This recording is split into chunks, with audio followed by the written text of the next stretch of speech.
Bom dia, professores. Isso. Bom dia a todos que estão nos assistindo, né, de todas as regiões do país. Vamos aqui ao segundo dia do nosso programa de aperfeiçoamento de professores, julho de 2017. E eu começo mostrando uma outra aula do professor Elon, que foi realizada em julho do ano de 2011, justamente sobre o tema escolhido para essa aula, que é a equação do segundo grau. Mas como ele vai dizer para vocês, né, naturalmente, que ele não vai ensinar vocês a resolver a equação do segundo grau, né? Ele começa conversando com os professores, como ele adorava fazer, e nessas conversas, às vezes até um pouco de brincadeira, ironia, ele tinha a oportunidade de transmitir a sua enorme experiência e sempre se aprende um pouco mais vendo o professor Elon falar.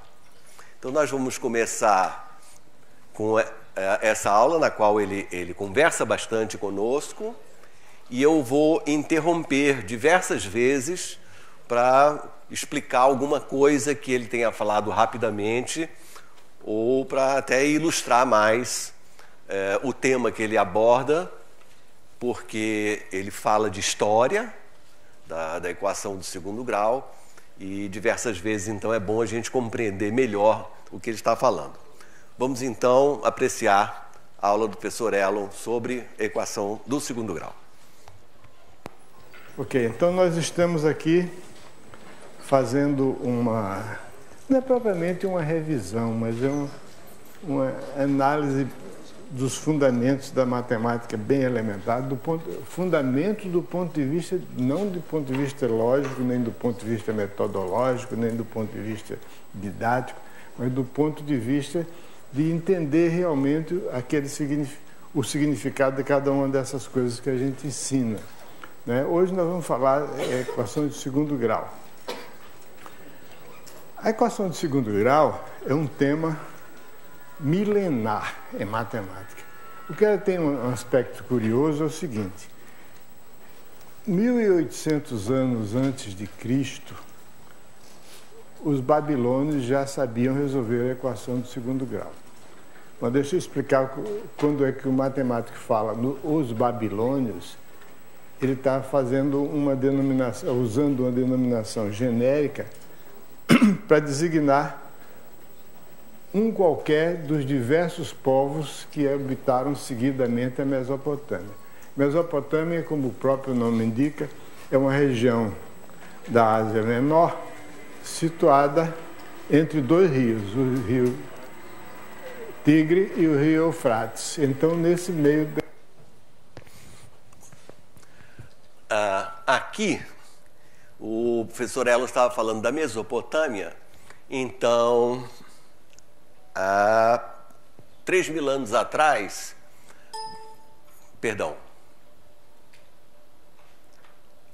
essa era a situação, essa é a região da Mesopotâmia, né? O rio Tigres, o rio Eufrates, né?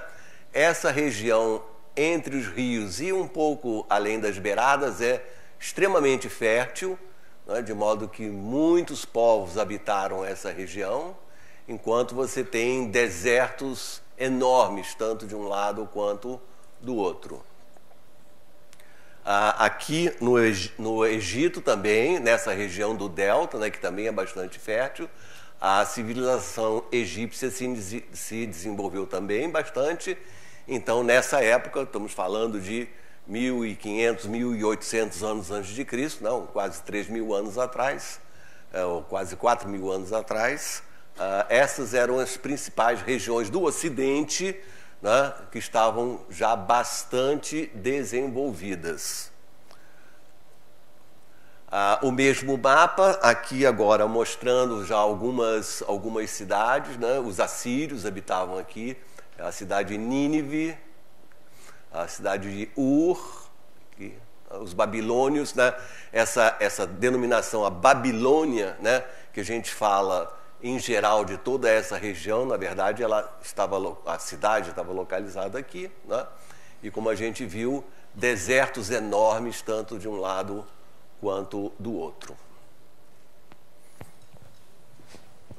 A Mesopotâmia, no meio de 2 rios. Por que essa região era tão importante? Porque é uma região fértil, cercada de desertos enormes por todos os lados. Então essa região foi objeto, naturalmente, da cobiça de vários povos. Seguidamente, nós tivemos assírios, caldeus, babilônios, hititas, uma série de povos que ocuparam durante alguns séculos, depois eram derrotados por outros que invadiam e substituíam por aqueles, etc. De qualquer modo, todos eles eram chamados de babilônios. Nós vamos chamar de Babilônia para simplificar. E era um povo que tinha uma civilização bastante avançada em certos aspectos, particularmente em matemática. A vantagem que eles tinham do ponto de vista de estudo histórico para nós, vantagem para nós modernos, é que eles escreviam não como os egípcios escreviam em folhas de papiro que se desgastavam, apodreciam, se estragavam, rasgavam, etc. Mas eles escreviam em tabletes de argila que eles deixavam secar ao solo ou então no forno, e esses tabletes foram depois, milênios depois,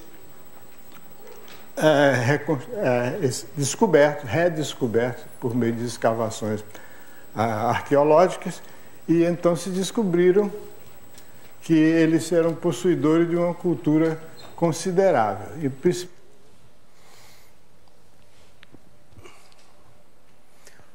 Entendendo um pouco melhor o que ele acabou de falar, sobre a escrita, aqui você tem um tablete daquela época de 1800 anos antes de Cristo. Esse é um tablete famoso porque ele contém matemática. Você tem, ele está perfeito, é uma tabela, né? Como se vê, as linhas horizontais perfeitamente desenhadas, né? E números. Essa escrita, né, era chamada escrita cuneiforme, porque eles usavam hastes de madeira com cunhas, e então iam marcando, fazendo depressões, né, no barro ainda macio. E essa tabela está toda já decifrada, né, já se sabe o que ela contém, quais são os cálculos. E foi aí que nós compreendemos que eles escreviam os números em base 60. Ou seja, eles tinham 60 símbolos, e só a partir de quando você chega aos 60 começava então uma ordem acima, né? E esse número 60 é o que veio a impregnar toda a matemática e a geometria, enfim, daí veio os 60 graus, veio 360 graus e assim por diante, né? Então, esse é um típico tablete babilônio que sobreviveu. Existem vários que sobreviveram bastante legíveis. Em contrapartida, aqui você vê um papiro até um pouco mais novo, digamos assim, do que aquele tablete, de 1500 anos antes de Cristo, que foi uma sorte enorme que ele tenha se preservado, porque o papiro, com a umidade, ele se degrada muito facilmente, né? Então foi uma sorte que esse em particular tenha sobrevivido, porque ele foi enterrado dentro de uma urna num local muito seco, né?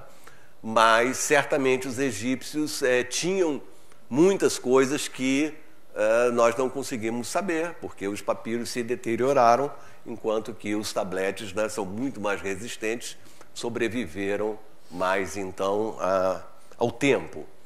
Ainda voltando aos babilônios, tanto egípcios quanto babilônios faziam uma certa geometria. Aqui você vê um triângulo, por exemplo, né? Aqui um pedaço de outro, mas isso é mais visível nos babilônios. Aqui, ó, nessa pedra, claramente, não, a geometria que a gente ensina na escola está presente perfeitamente nessa pedra de 1800 anos antes de Cristo. Principalmente em matemática. É claro que a gente não pode esquecer que essas coisas não aconteceram, esse progresso não se deu somente na Babilônia, mas em outras civilizações antigas, como na China, por exemplo. A gente, quando estuda história, a gente tem a tendência, nós ocidentais, temos a tendência de esquecer a cultura oriental, que é bem mais antiga e rica, né, como a China, por exemplo. Mas, de qualquer modo, vamos nos concentrar nos babilônios, que é aquilo que nós temos elementos para estudar. Então, 1700 anos antes de Cristo, esses tabletes podem ser determinada a idade deles por métodos que a gente estuda quando estuda função exponencial, que é o método do carbono 14, que permite determinar a idade com bastante boa aproximação de fósseis. Mas, de qualquer modo, esses tabletes que datam de 1700 a 1800 anos antes de Cristo continham já a solução da equação do segundo grau. O curioso é que os nossos antepassados sabiam resolver a equação do segundo grau 1800 anos antes de Cristo, mas sabe quanto tempo levou para descobrirem a fórmula de solução da equação do terceiro grau? Levou 3.000 anos. A equação do terceiro grau só foi resolvida em 1530, por aí, durante o Renascimento, na Itália, e a fórmula que deu a solução da equação do segundo grau foi devida a um matemático bolognês, né, italiano, chamado Scipione Ferro, em 1530 e poucos, por aí. Ele era professor da Universidade de Bolonha. Aliás, é uma certa forçação de barra eu dizer a fórmula da equação do terceiro, porque não existia fórmula naquela época.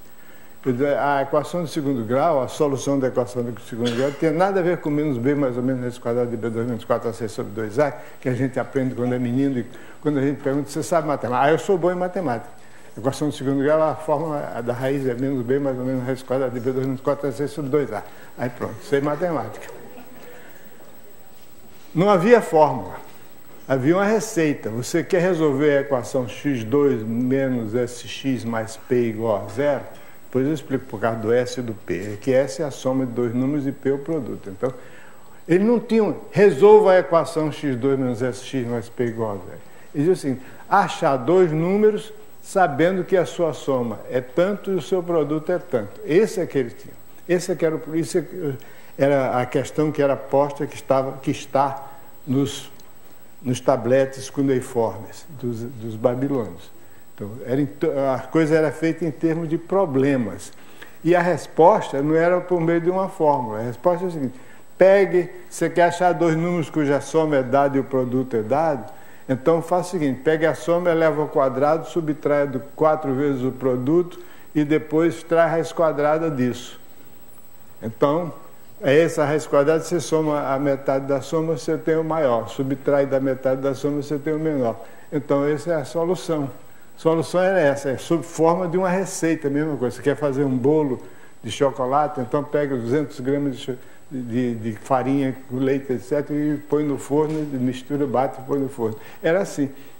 Ninguém precisa provar porque aquele bolo funciona. Funciona por causa do resultado. Você come, tá bom. Mesma coisa era o problema deles. Dá certo, dá. O número é esse, de fato, a soma está dada. Achar dois números cuja soma é 5 e o produto é 6. Então, 3 e 2. Bom, não precisa saber matemática para isso, mas... Então, o cara aplica a fórmula, aplica a receita. E fórmula, quando é que apareceram? Fórmulas, a linguagem algébrica e a terminologia e o simbolismo algébrico só veio surgir lá pelos idos do século XVI, com o XVII, com o François Viette, que viveu entre o século XVI e o século XVII, no meio ali. Então, ele foi a primeira pessoa que resolveu, que fez a formulação dos termos das teorias algébricas em coisa de forma parecida com o que a gente tem hoje. Ou que o próprio Cipione Ferro, quando descobriu a solução da equação do terceiro grau, ele não pôs em meio sob fórmula, não. Ele deu uma receita, mas uma receita complicada. Por que a gente não ensina a equação do terceiro grau no colégio? Existe uma forma para resolver a equação do terceiro grau. Por que ninguém ensina? Vocês sabem por quê? Não é uma fórmula tão complicada. É a soma de dois... As raízes são expressas como soma de dois radicais. São duas raízes cúbicas. E dentro de cada raiz cúbica tem, debaixo do sinal de raiz cúbica, tem uma expressão que envolve uma raiz quadrada também, todas as duas. Então, por que a gente não ensina a fazer isso? Sabe por quê? É porque essa fórmula não serve para nada. Pois é. É porque essa fórmula não serve para nada. A fórmula, claro, vocês conhecem, é essa aqui. Essa é a fórmula simplificada da equação do terceiro grau, que não tem o termo x ao quadrado. Toda equação do terceiro grau completa pode ser reduzida através de um cálculo bem engenhoso a uma equação desse tipo, sem o termo quadrático, né? E aí a fórmula que resolve esta equação é a que está exibida aqui. Como certamente todos sabem, né? Ela realmente não serve para nada, porque eu duvido que um dia alguém de vocês tenha utilizado essa fórmula em algum momento.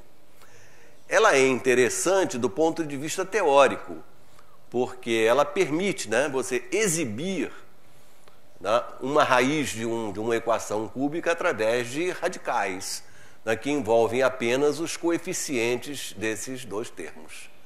Mas ela tem uma dificuldade intrínseca que diz respeito a essas raízes quadradas, como nós vamos ver daqui a pouquinho, né, pode acontecer que aqui dentro ocorra um número negativo dentro de uma raiz quadrada, e aí, quando essa fórmula foi descoberta em 1530, isso era uma coisa inteiramente misteriosa. Não serve para nada no seguinte sentido, porque é muito complicado de se usar. Existe, inclusive, um teorema de matemática, que vocês talvez tenham estudado na faculdade, não sei se estudaram isso na faculdade ou não, que diz o seguinte: uma equação do terceiro grau tem sempre três raízes, isso aí todo mundo sabe. Tem que ser pelo menos uma real e duas complexas, ou então as três reais. Né? Só tem essas duas possibilidades. E, no caso em que as três raízes são reais, necessariamente, obrigatoriamente, as fórmulas aparecem por meio de radicais complexos. Aquela raiz quadrada, que eu disse a vocês que a fórmula da solução da equação do terceiro grau tem a soma de dois radicais, todos dois são raízes cúbicas, e dentro da raiz cúbica tem raiz quadrada, num e no outro. Pois bem, quando as três raízes são reais, essas duas raízes quadradas que aparecem são todas raízes quadradas de números negativos. Exatamente. A seguir, vamos ver um exemplo aqui nessa equação, uma equação bem simples, né? Como este termo é negativo, que é o Q, não é? Quando o Q é negativo, o P é negativo, né? E domina esse termo, faz aparecer aqui um número negativo dentro de uma raiz quadrada. Então, aplicando essa fórmula para esta simplíssima equação, x3 menos 6x mais 4, o valor de x que nós encontramos é esse aqui.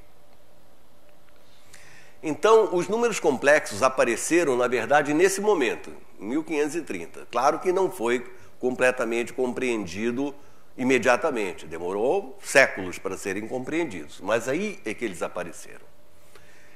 Isso é para a gente compreender melhor que alguns autores, alguns livros, alguns professores falam que os números complexos apareceram para que a gente pudesse mostrar as raízes de uma equação do segundo grau. Isso é falso. Não foi por isso que os números complexos apareceram. Os números complexos apareceram exatamente nesse momento. Quando, com o passar do tempo, se percebeu que os números complexos, né, cada número complexo possui 3 raízes, então era preciso combinar, né, as raízes respectivas desses 2 termos para obtermos, então, as 3 raízes da equação do terceiro grau. Como o professor Elon disse, né, sempre que as raízes da equação do terceiro grau são reais, as 3 reais, certamente os radicais envolvem complexos. O cálculo desses radicais é demorado, é enfadonho, porque, como você pode ver, neste caso, neste exemplo, o argumento deste complexo 2 mais 2i é? Qual é o argumento de 2 mais 2i? Parte real é igual a parte imaginária, é 45 graus, né? Então, quando você extrai a raiz cúbica, o argumento fica 1/3. Então, você vai começar a lidar com senos e cossenos de 15 graus. Né? Então, todo esse cálculo trigonométrico está envolvido, né, para que a gente possa executar esse cálculo e achar, finalmente, as raízes. Então, é uma equação, digamos, bonita, é boa do ponto de vista teórico, mas do ponto de vista prático, ninguém usa. Aliás, felizmente que ninguém usa e ninguém ensina isso para os nossos alunos. Coitados. Vamos em frente. Não tem jeito. Então, quer dizer, aí vai dar uma complicação danada, porque você vai ter que extrair raiz quadrada de número negativo, dar um número complexo, tem várias possibilidades, aí você depois vai extrair raiz cúbica desse número complexo, aí fica muito enrolado. Então, como é que a pessoa faz para resolver a equação do terceiro grau?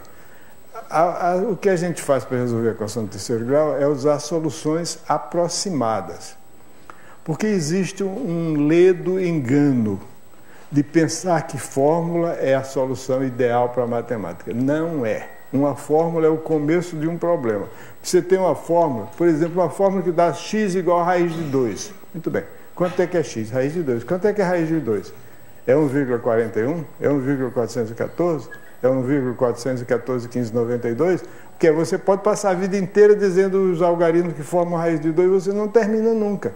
Quer dizer, sempre você vai obter um resultado aproximado. Isso é ruim? Não. Não pelo seguinte, porque os instrumentos que nós temos para fazer as medidas são todos instrumentos de medida aproximada. Não existe nenhuma medida exata, porque o olho da gente e o instrumento que a gente usa, todos temos limites de percepção. E esses limites não podem ser ultrapassados. Você pode... Então, quer dizer o seguinte, primeira coisa, o mito da fórmula. Matemática, é interessante você ter uma fórmula matemática para dar o resultado de um problema que você está resolvendo? Uma fórmula é interessante? Mas do ponto de vista prático não serve para nada. Do ponto de vista teórico é muito importante eu saber uma fórmula, porque aquela fórmula me dá indicação sobre as propriedades da solução que eu obtive. Então, você estudando as fórmulas, você tem as propriedades. Por exemplo, quer ver um mito que... Eu estou divagando em cima da maionese, mas é assim mesmo. A gente está aqui não estou aqui para ensinar vocês a resolver a equação do segundo grau, não tem graça. Eu estou aqui para a gente ganhar um pouquinho mais, transmitir para você um pouquinho mais da minha experiência de 82 anos de vida, né, que talvez possa transmitir alguma coisa interessante para vocês. As coisas mais interessantes estão nos livros que eu escrevi, né? Mas, por exemplo, a equação do segundo grau está aqui. Eu escrevi esse livro tive a sorte, né, a aventura de contar com 3 colegas maravilhosos, que são o Paulo César, o Wagner e um que infelizmente não está mais entre nós, que é o Morgado, que é o extraordinário Morgado. Bom, mas voltando à história, aí é o parênteses dentro de um colchete, dentro de uma chave, etc., que não termina nunca. Eu estava falando no mito das fórmulas. Quer ver outro mito que existe também quando a gente ensina matemática no colégio? quando eu ensinei durante vários anos em Fortaleza, eu fiz todo o meu curso de faculdade mantido pelo meu trabalho como professor. Fui professor naquele tempo existia um negócio chamado curso de admissão. Você estudava o ano todo para fazer o exame de admissão para entrar no ginásio. Eu fui professor de admissão, fui professor de ginasial, fui professor de colegial e depois fui professor de faculdade e agora sou professor do IMPA. Então, quer dizer, experiência em sala de aula eu tenho muita. Então, eu sei perfeitamente como é que o professor se prepara para dar aula. Não é pelo que ele aprendeu na faculdade. Que, em geral, na faculdade, ou ele não aprendeu nada, ou então aprendeu coisas que não interessam para o ensino dele. Então, a gente se baseia em quê? Baseia nos livros. Infelizmente, lamentavelmente, vergonhosamente, os livros brasileiros são uma desgraça, uma porcaria, não tem nenhum que preste.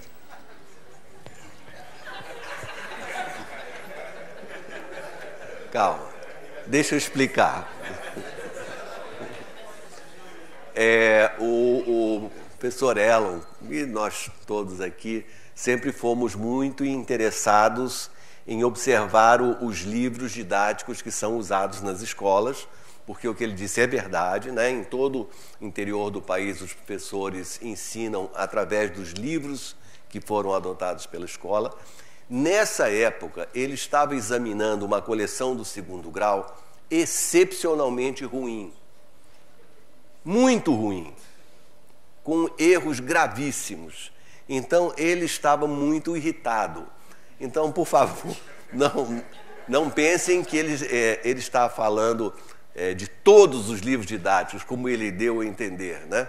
Mas como ele estava muito irritado pela coleção que estava lendo, ele saiu com essa, o que, aliás, era comum nele, né? Dessas opiniões radicais. Então, havia livros bastante bons. Hoje, a gente sabe que, com o PNLD, as coleções de livros têm melhorado bastante na sua precisão, do seu conteúdo. Ainda possuem algumas pequenas imprecisões, mas muito menos do que havia naquela época. Então, perdoe um pouco o professor Elon falar de forma tão radical dos livros didáticos. Agora nós vamos passar para a parte algébrica, porque ele vai para o quadro mesmo e vai falar da equação de segundo grau, exatamente como ela começou.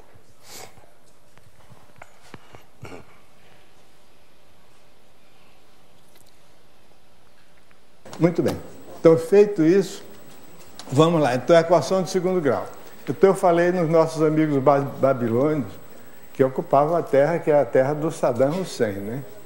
O Iraque, hoje em dia, a Mesopotâmia é o Iraque. Então, como é que eles resolviam esse problema? Achar dois números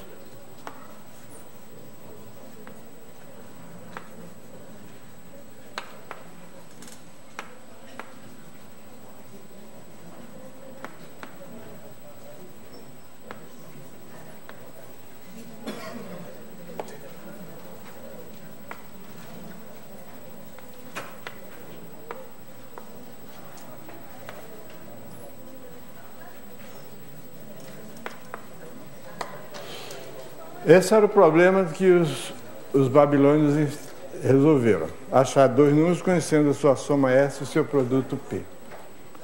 Como é que eles resolveram esse problema? Olha, como eu disse a vocês no começo, eles não tinham a tradição de demonstrar aquilo que eles afirmavam. É uma série de receitas e o resultado justificava, os fins justificam os meios. Como dava certo, então ninguém ia discutir com eles. Mas parece que esse resultado que eles obtiveram foi obtido a indicações, estudando vários desses documentos antigos, que em linguagem atual o raciocínio deles era mais ou menos o seguinte. Vamos supor que esses números sejam alfa e beta. Ok? Então você tem alfa e beta, um dos dois é menor do que o outro.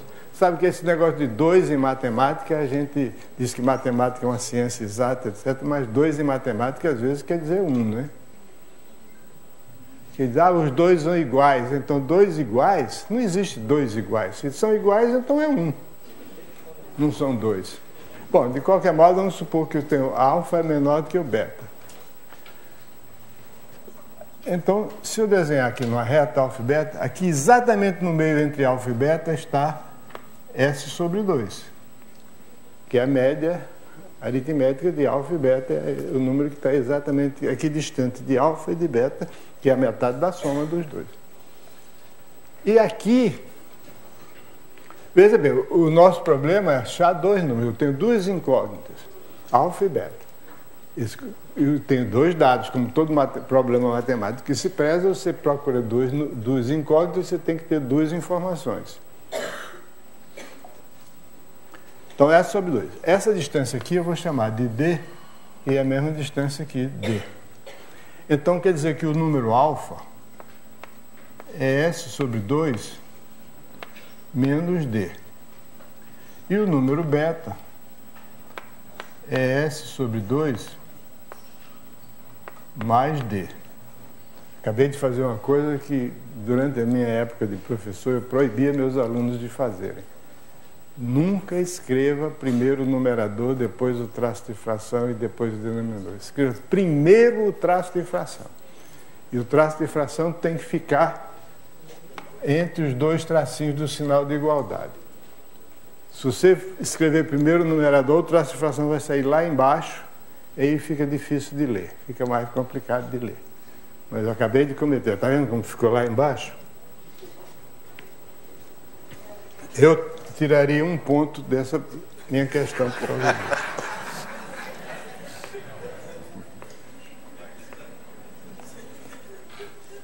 Bom, então, quer dizer, o S eu conheço. Então, o S sobre 2 eu conheço. O D eu não conheço. Agora você complicou. Agora, em vez de 2 incógnitas, eu tenho 3. O alfa, o beta e o D. Mas tudo bem. Aí acontece o seguinte, que eu tenho que o produto deles. Isso aí é dado.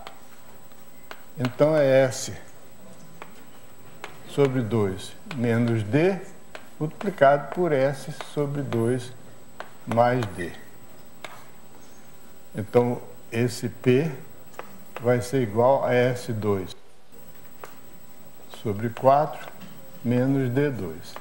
Aí se eles sabiam que A mais B vezes A menos B é A2 menos B2.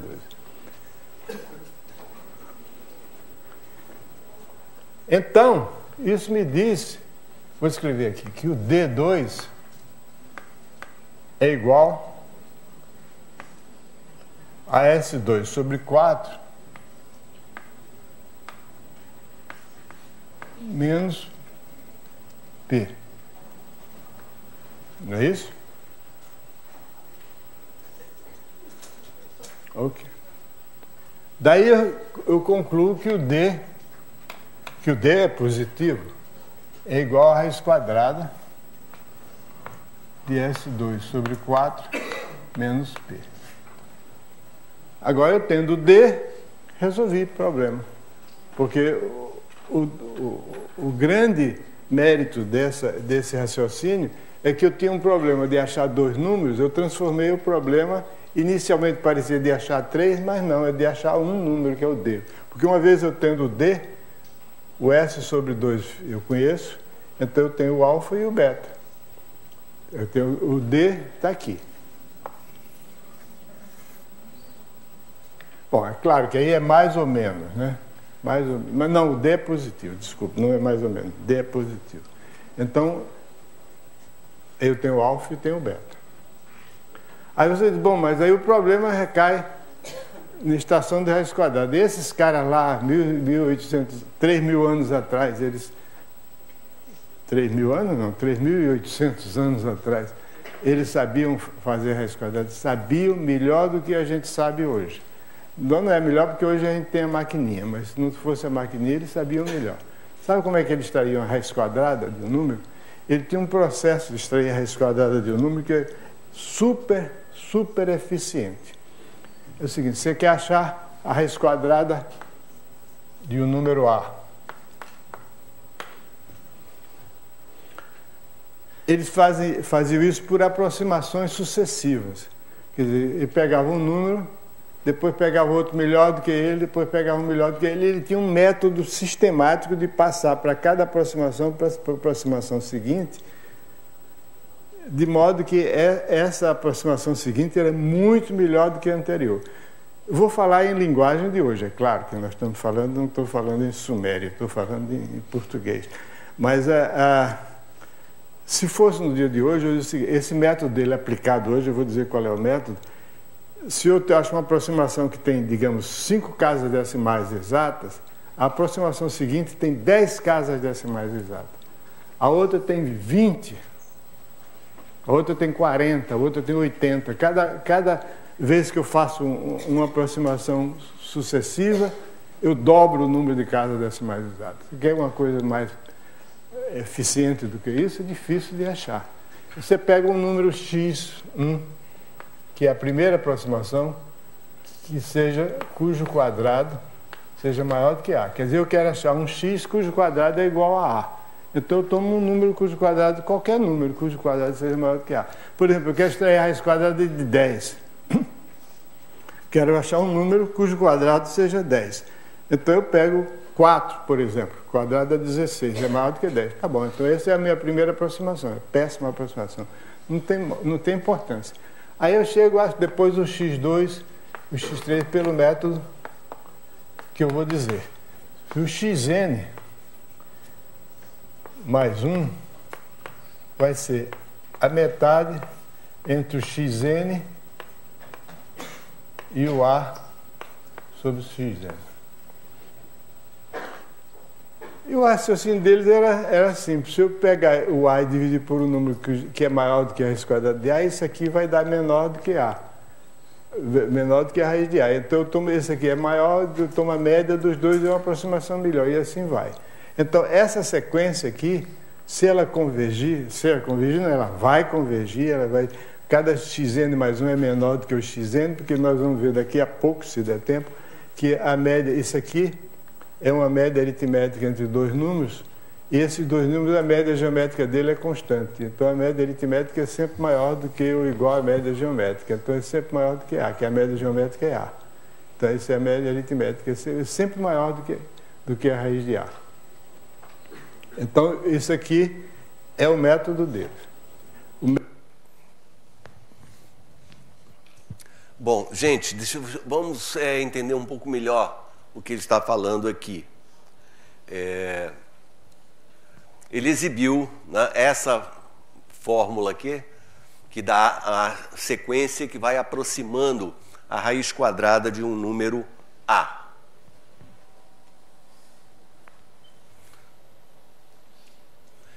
Por exemplo, raiz de 21 com várias casas decimais corretas é aquilo que você vê lá em cima, né?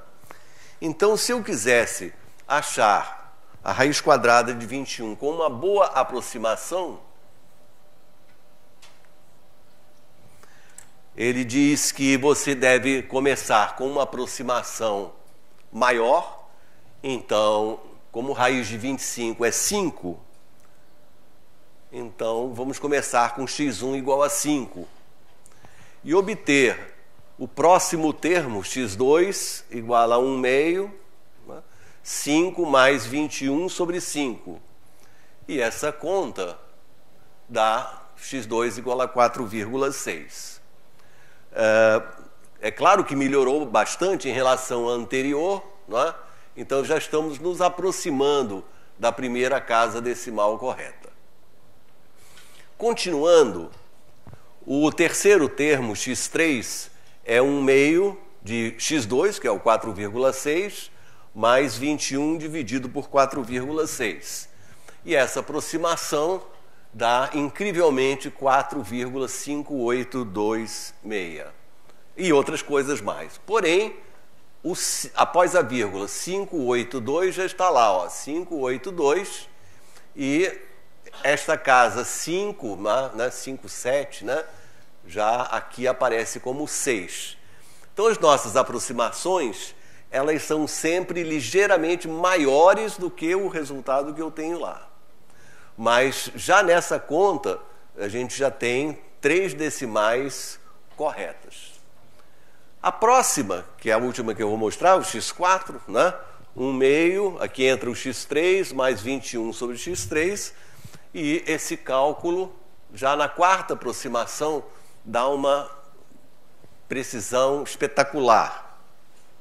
Vamos contar lá o 582, depois o 575, está lá, né? 575, depois tem um 69, ó, até aqui já está certo, né? E a próxima casa que ele mostra aqui é 5, e lá em cima tem 49. Né?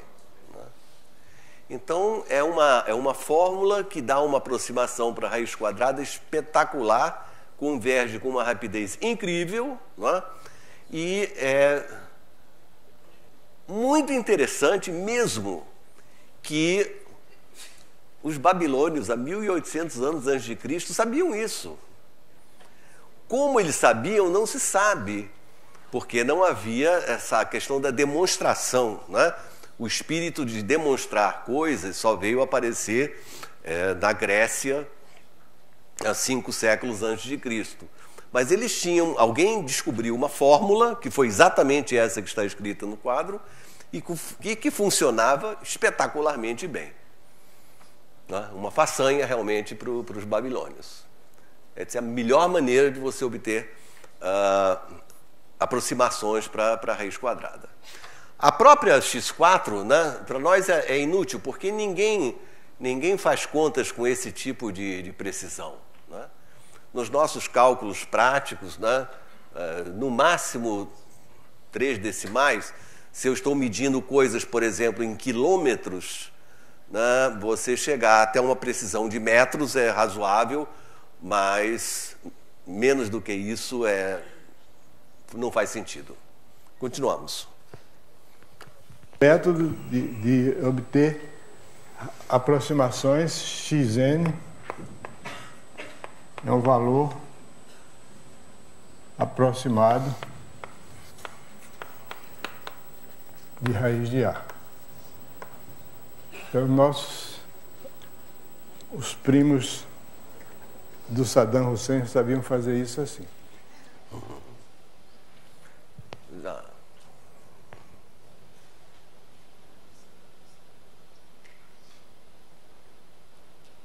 Acontece o seguinte, que milênios depois, uma pessoa de quem vocês talvez já tenham ouvido falar, que se chamava Isaac Newton, que era um cara que morava era inglês, né? Ele descobriu um método, que é o método de Newton, para obter raízes de qualquer equação, de qualquer grau, aproximadamente, que quando aplicada a essa equação aqui, x2 igual a A, o método de Newton é esse aqui. O método de Newton, que foi descoberto em 1700 e alguma coisa, 1600, sei lá, final do século XVII, daí isso aqui. Então, esse é o babilônio. Então, é claro que aí eu tenho, tendo D, aí eu tenho o alfa, que é S sobre 2 menos D. Então, o que eles diziam nos tabletes dele é assim: pegue a soma, eleva ao quadrado, divide por 4, subtrai o produto, tira a raiz quadrada disso, soma com a metade da soma, você obtém o maior, e subtrai da metade da soma, você tem o menor. Pronto. Ok? Então, esse é o método babilônico. Mas aí eu comecei escrevendo essa parte, que cada um de nós escreveu um capítulo, 2, aí 3, não sei, a gente dividiu o trabalho do livro, que esse comecinho, o primeiro capítulo e o terceiro foram escritos por mim. Então eu comecei esse capítulo sobre equações de segundo grau assim, com um probleminha que não é para desafiar vocês, né? Esse aqui é um probleminha que a gente dá para os nossos alunos. Você tem um terreno quadrado e esse terreno foi reduzido para dar lugar a uma calçada. A calçada tem 3 metros de largura. Ao fazer isso, eu obtive um terreno quadrado também, né? Que isso aqui é 3 metros, 3 metros, 3 metros. Então, isso aqui eu obtive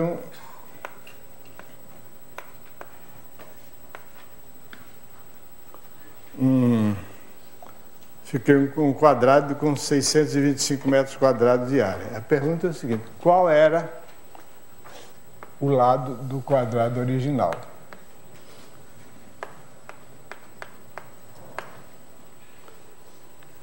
Repito, isso aqui é um problema para animar a garotada, né? Então, aqui a gente tem o seguinte, você tem o seguinte, que x menos 6 ao quadrado é igual a 325. Não é isso? Não, porque 625. X menos 6 é o lado do quadrado original. Isso aqui é a área do quadrado do original, não, do quadrado menor. X menos 6 ao quadrado é a área 625. Ok? Então, esse x menos 6 ao quadrado é 625, então x menos 6 é igual mais ou menos a raiz quadrada de 625 igual a mais ou menos 25. Então, o x pode ser ou 31 ou menos 19, né? Passando o 6 para o outro lado. Então, evidentemente, você não pode ter menos 19, a medida do lado não pode ser, então x é 31. Muito bem, então essa é a solução do problema. Só isso? Não, peraí. Vamos supor que a gente pegue uma pessoa, em inglês existe um ditado que traduzido em português é assim: pouco conhecimento é uma coisa perigosa. A little knowledge is a dangerous thing.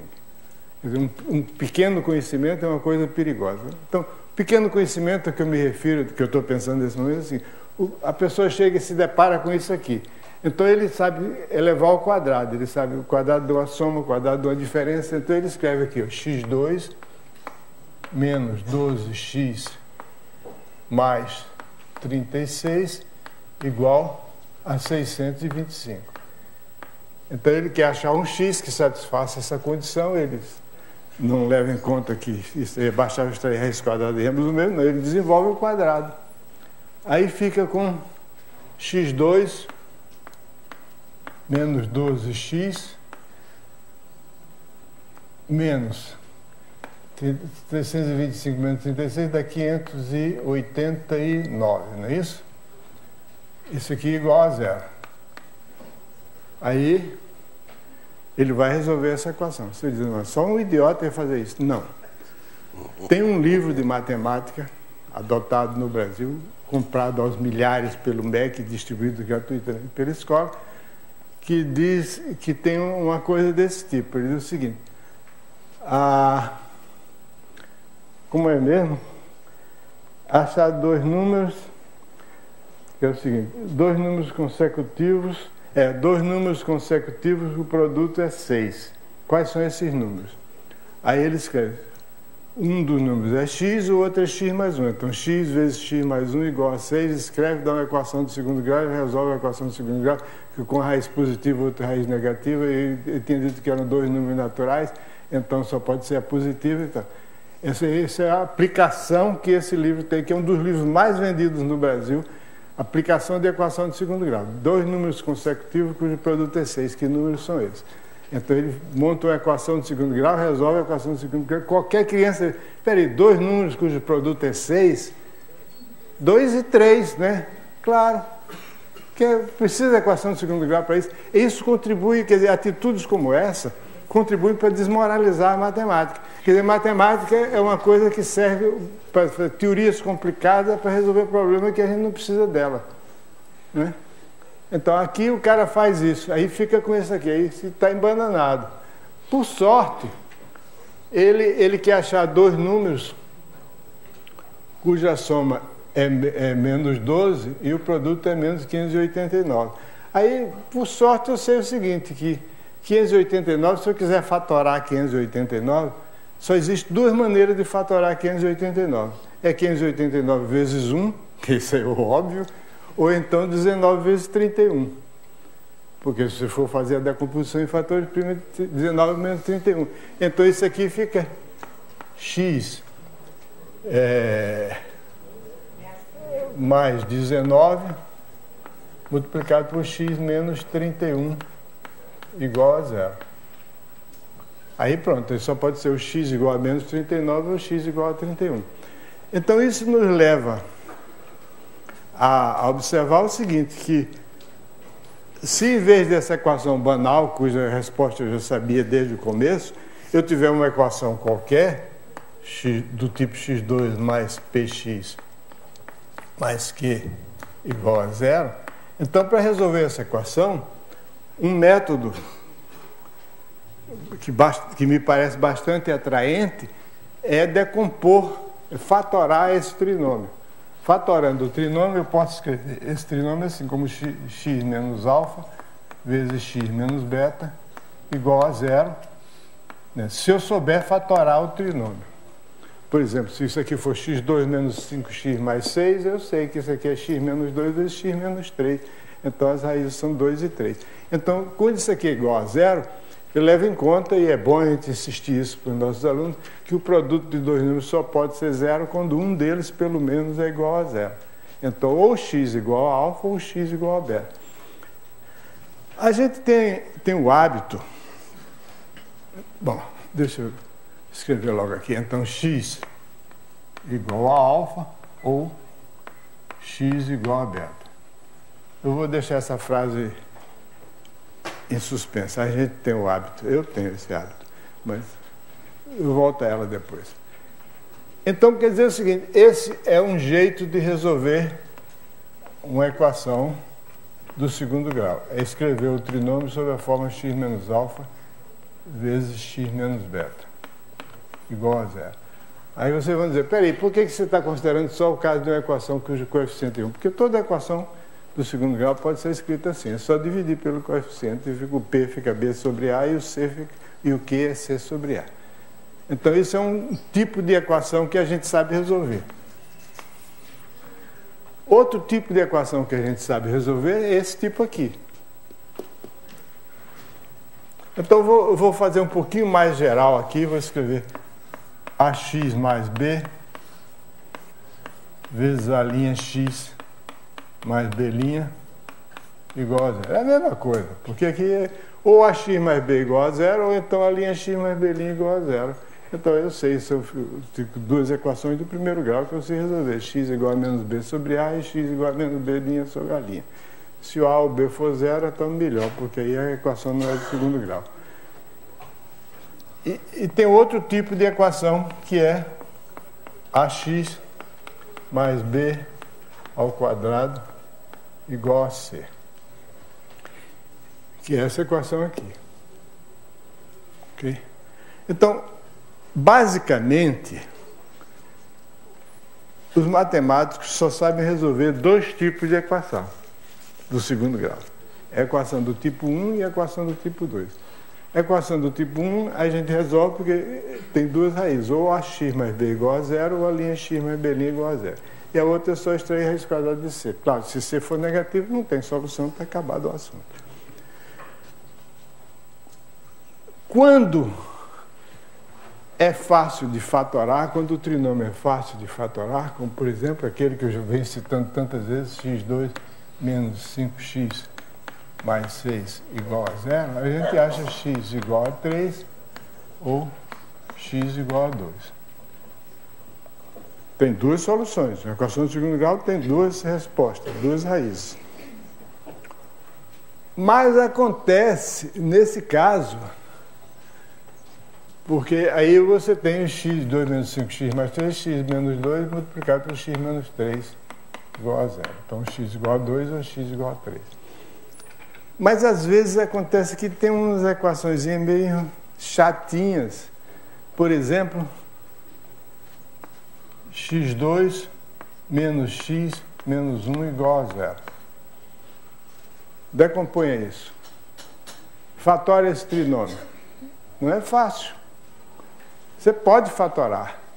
Claro que pode fatorar, porque quando você tem um trinômio do segundo grau, que o coeficiente do termo independente é negativo, o termo independente é negativo, então ele tem sempre soluções reais com sinais contrários, porque aquilo ali é o produto. Não pode ser duas raízes complexas, porque senão o produto seriam conjugados e o produto seria positivo. Então tem dois. Essa equação aqui, esse aqui é x menos alguma coisa.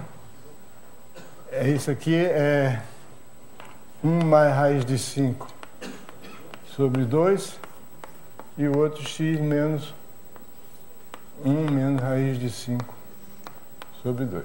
Mas vai adivinhar isso? Quem que vai adivinhar? Só pode fazer isso usando a fórmula, que a gente já sabe como é que faz. Os nossos amigos aqui nos ensinaram. Ok? Então, basicamente, só tem dois tipos de equações que os matemáticos sabem resolver. É esse tipo 1 e esse tipo 2. Fatorando o trinômio ou então completando o quadrado. Completando o quadrado.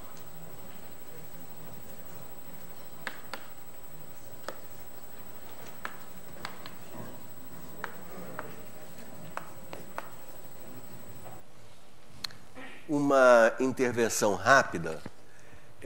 Há muitos anos atrás, nós demos uma aula aqui sobre ensino de matemática em outros países. E vimos livros didáticos de diversos países de ensino médio, né? E gostamos de um, não gostamos de outros. E uma coisa que nos impressionou bem foi os livros didáticos japoneses.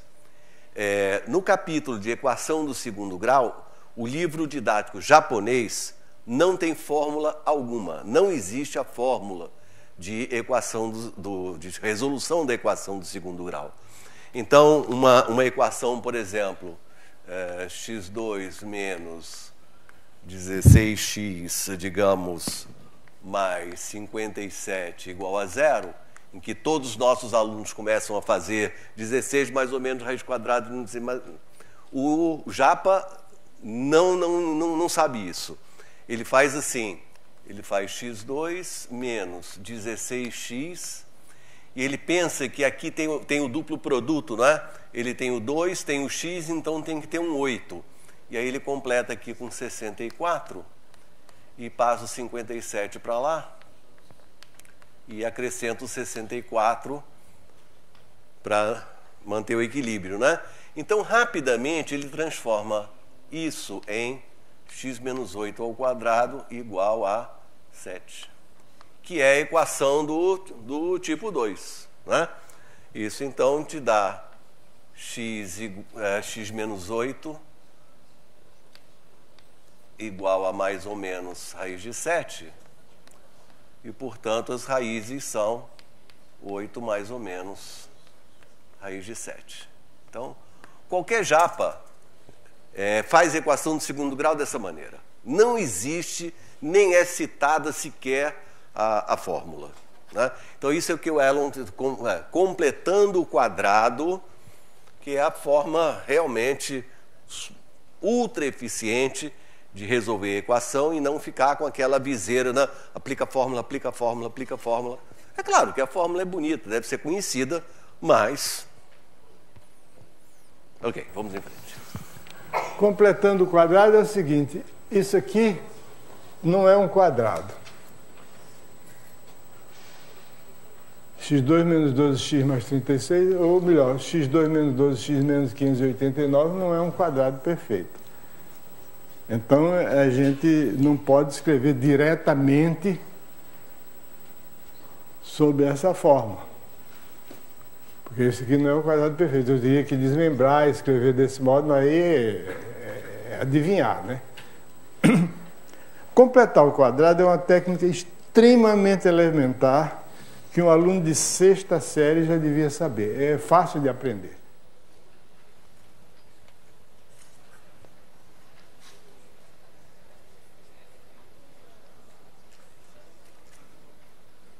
é o seguinte, a observação é a seguinte, a gente sabe que AX, digamos que X mais A, vou escrever X mais B.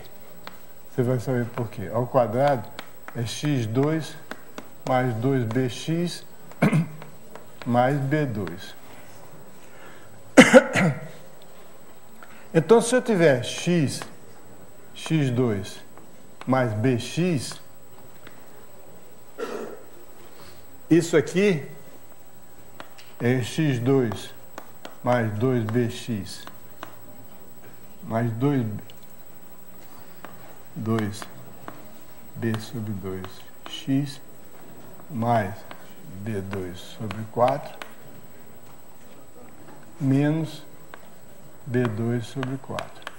Então, X2 mais BX, isso aqui é completar o quadrado, quer dizer, o X2 mais BX é um pedaço de X mais B, X mais B sobre 2 ao quadrado menos B2 sobre 4.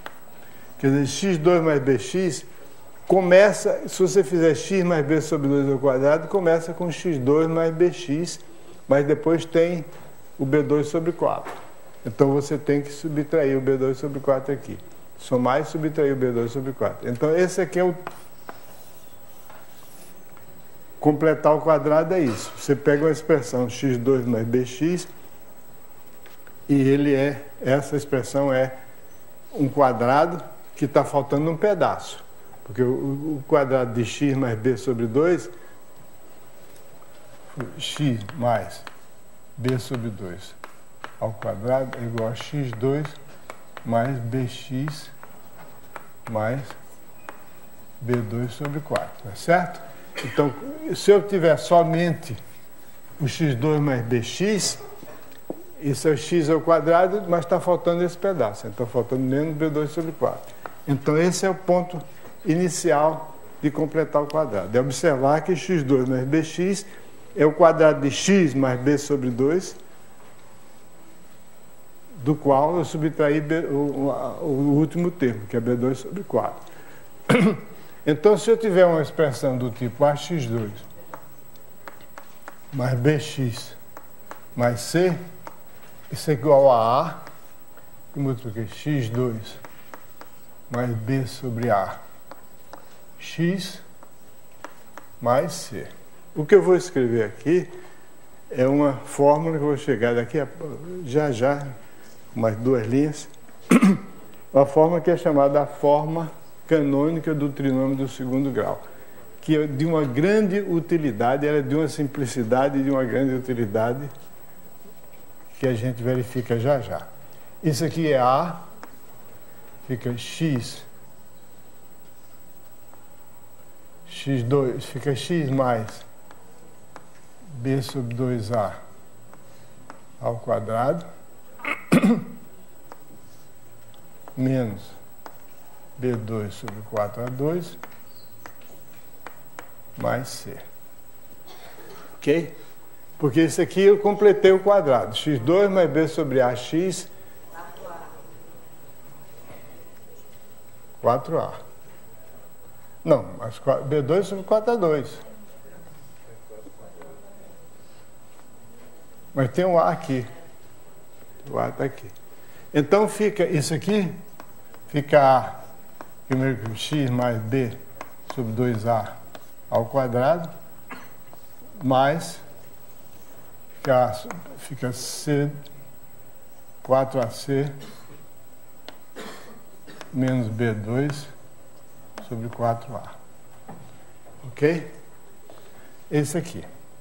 Muito bem. Escrito desse modo, você vai dizer o seguinte: você acabou de pegar uma coisa simples, que é X2 mais BX mais C, e transformar numa coisa complicada. Não é tão complicado assim pelo seguinte. Porque se você olhar para essa expressão, você pode escrever que B sobre 2A é igual a menos M. Você dizer, que maluquice é essa que você está fazendo? E você chamar de o K de 4AC menos B2 sobre 4A. Aí isso fica assim, A, X menos M, ao quadrado mais K. Aham, é isso que eu queria chegar. Um trinômio do segundo grau é igual a A vezes x menos m ao quadrado mais K. Peraí, mas o que é M e o que é K? Por que você inventou esses nomes? M é o seguinte, se você olhar para essa expressão, você vai ver que o trinômio do segundo grau, ele é uma soma de duas parcelas. A primeira parcela depende de x, a segunda é constante. De modo que se você quiser estudar os valores máximos e os valores mínimos que esse trinômio assume, e a gente vai ver vários problemas que envolvem máximos e mínimos de trinômio do segundo grau, esse valor máximo e esse valor mínimo depende só dessa parcela aqui. Quando essa parcela aqui for igual a zero, por exemplo, digamos que o A seja positivo, para simplificar a história. Se A for negativo, a gente troca tudo o sinal. Mas A positivo. Então, quer dizer, quanto maior for essa parcela, maior é o valor do trinômio, porque essa aqui é constante, não depende de x. É 4ac menos b2 sobre 4a que eu chamo de k. Esse k é o seguinte, se eu chamar de φ o valor do trinômio, então k é igual a φ de menos b sobre 2a. Ou seja, que é φ de m.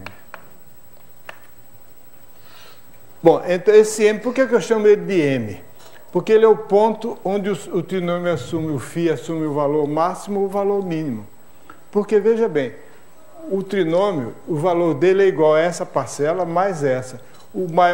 Se A é positivo, o menor valor que essa função, que esse número aqui pode ter, é zero, porque é um quadrado.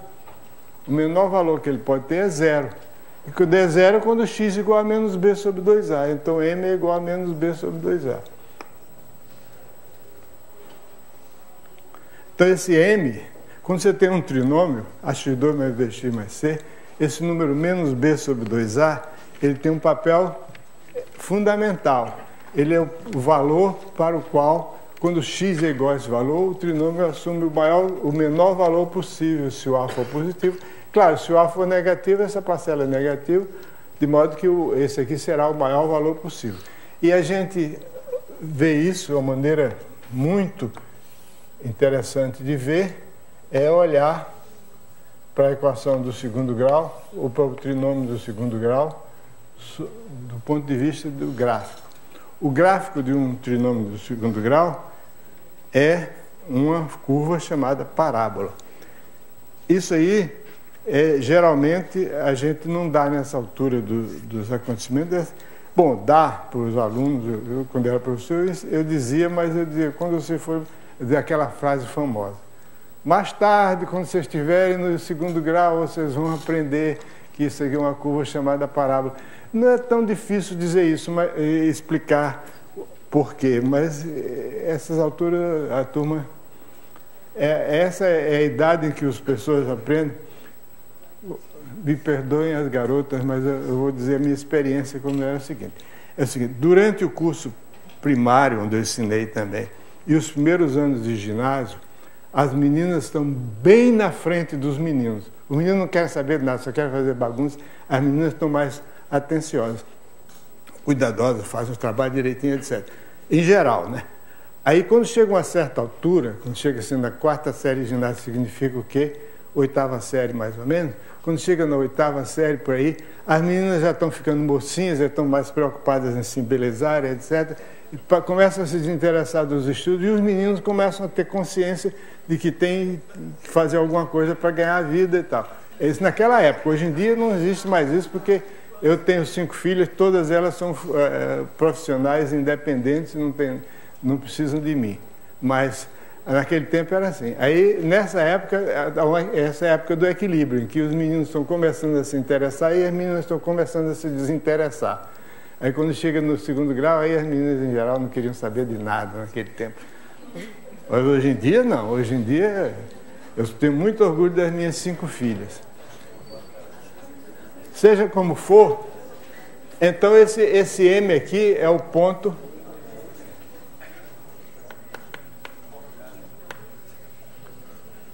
E esse aqui é o K.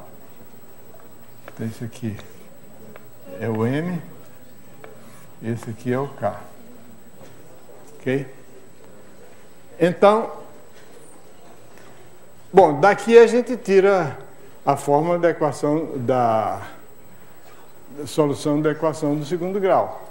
Porque se ax2 mais bx mais c igual a A, que multiplica x menos m ao quadrado mais k, que é realmente essa fórmula, eu acho fascinante, porque quando x é igual a m, isso aqui é zero, fica só o k, e se o a é positivo, o x assume o menor valor quando isso aqui for zero, que é igual ao k. K é o mínimo. Isso aqui é o a positivo. E aqui é o a negativo. Então a gente tira o valor x menos m. Isso aqui, por exemplo, igual a zero, a equação do segundo grau, então x menos m ao quadrado é igual a menos k sobre a.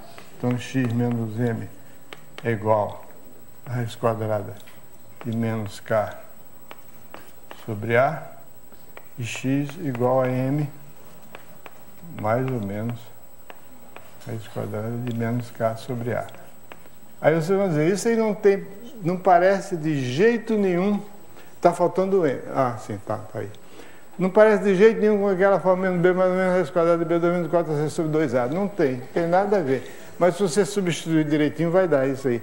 Que, aliás, é uma coisa que parece ser uma descoberta histórica, mas não reconhecida pelo resto do mundo, que os autores de livros de matemática das nossas escolas inventaram isso, que é a fórmula de Bhaskara. Bhaskara existiu, foi um matemático indiano que existiu há milhares de anos atrás, mas ele nunca obteve essa fórmula. Se você for ao Uruguai, ninguém conhece a fórmula de Bhaskara. Se for à Argentina, ninguém conhece. O Peru, o Chile, o Equador, Bolívia, nenhum lugar aqui em torno do Brasil, só no Brasil. Se for à Alemanha, França, Inglaterra, Estados Unidos, qualquer lugar. Se for à Índia, ninguém sabe isso aí. Sabe quem foi Bhaskara. No INPA tem um livro de álgebra do Bhaskara, um livro muito interessante, bem feito, organizado, claro, etc. Escrito pela filha dele, mas eram as aulas dele. Então, de qualquer modo, a fórmula de Bhaskara que é assim. Eu não digo isso, eu acho uma blasfêmia. O próprio do Bhaskara diz assim, não tem nada com isso, cara, para. Mas aí, não parece, mas é. Mas isso aí, escreve aqui, menos b, isso aqui, ó, menos b sobre 2a, mais ou menos raiz quadrada de b2 menos 4ac sobre 2a. Bom. Muito bom. Então, sim, tem outra coisa seguinte. Você tem a fórmula da equação. Bom, então, como eu disse no começo, os matemáticos só sabem resolver esses dois tipos de equação. Quando a equação não cai em nenhum desses dois tipos, ele procura reduzir. Por exemplo, nós acabamos de reduzir a equação do segundo grau a uma equação daquele tipo ali. A outra é do tipo 1, que é o tipo que os babilônios consideravam, achar dois números conhecendo a soma e o produto. Mas é importante a gente saber o seguinte.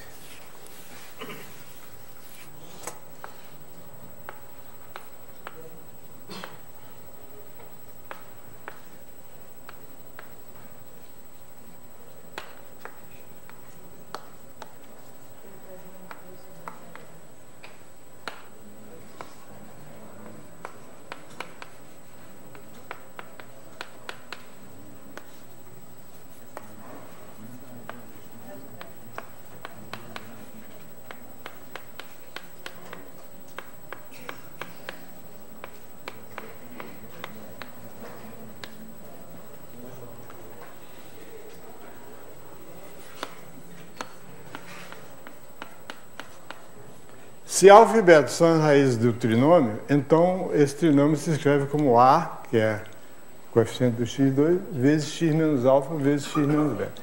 Esse é que chamava a forma fatorada.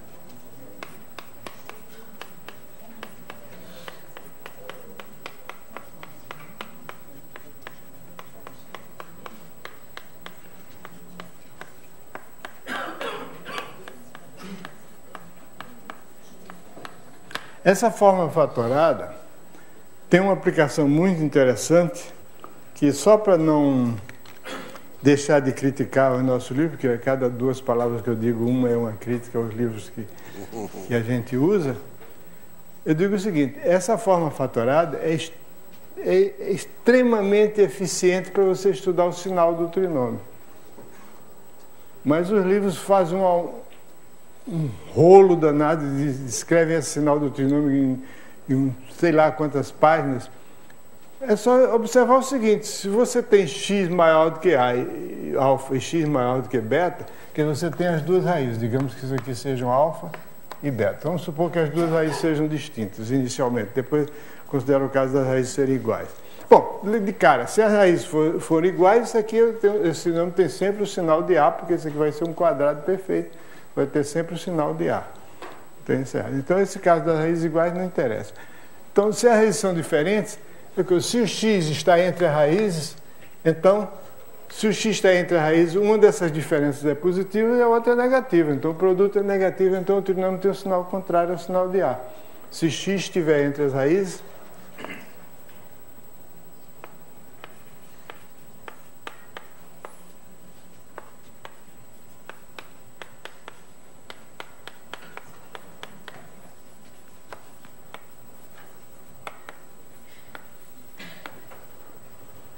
tem o sinal de A, porque aí x não, desculpe, tem o sinal contrário ao sinal de A.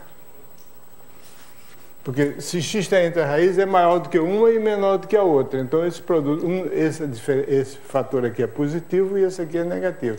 O contrário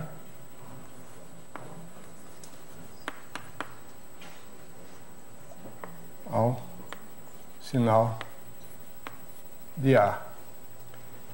Se x está fora do intervalo das raízes, então tem o mesmo sinal de A.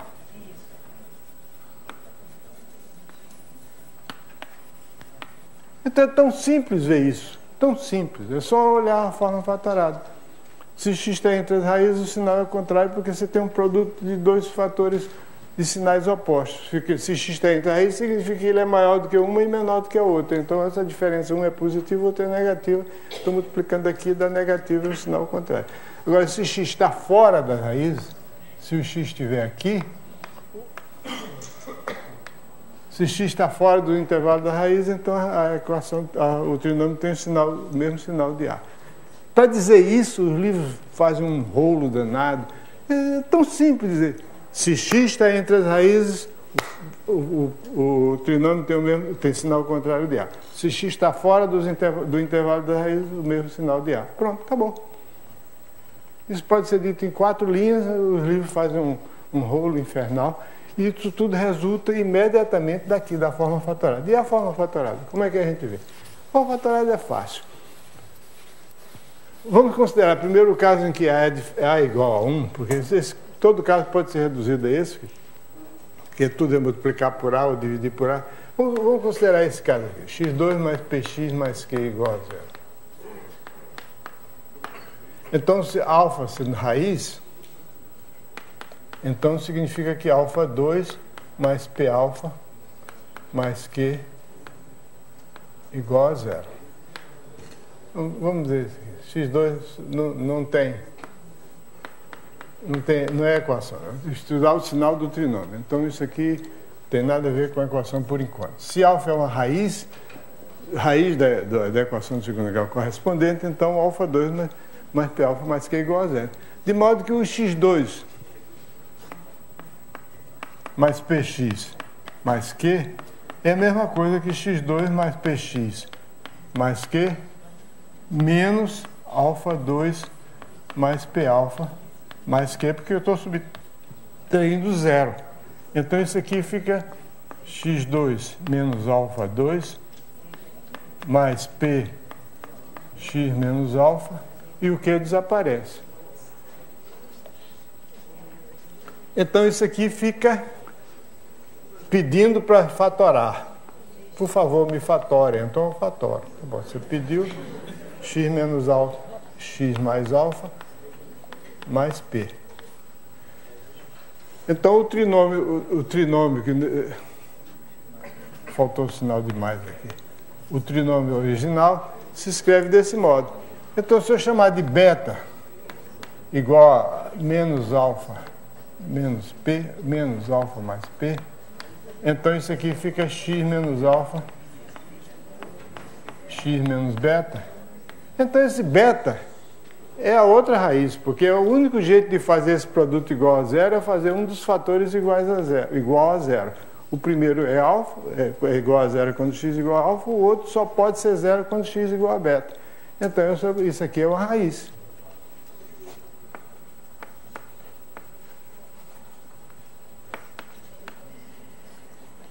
Ok? Então, isso é o caso do trinômio começar com x2 em vez de x2. No caso geral, você põe o a, põe o a em evidência e fica ele dividido por a, mas dá a mesma coisa. O resultado é exatamente o mesmo.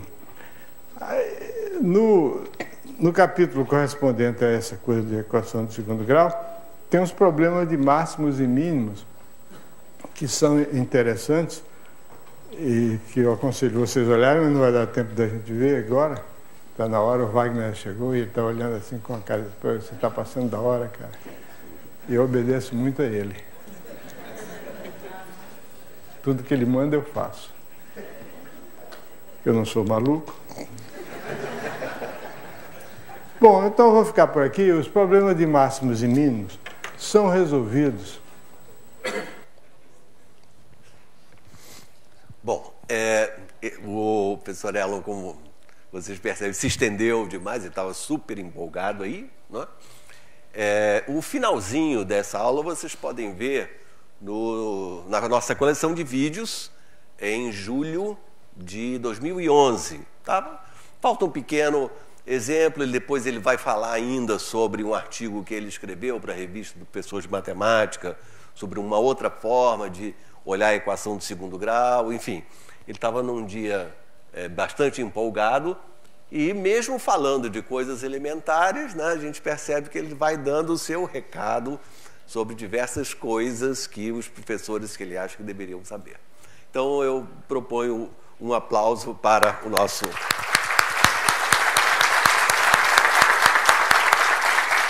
Obrigado, então.